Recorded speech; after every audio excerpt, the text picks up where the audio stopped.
Так, ресторан открыт. У Рыжика мясо.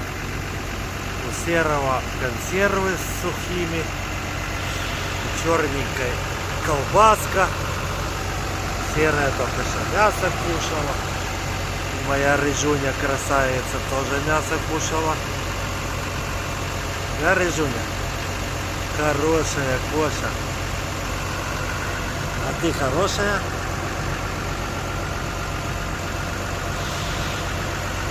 Иди колбаску кушай. Так что все довольны, все при делах.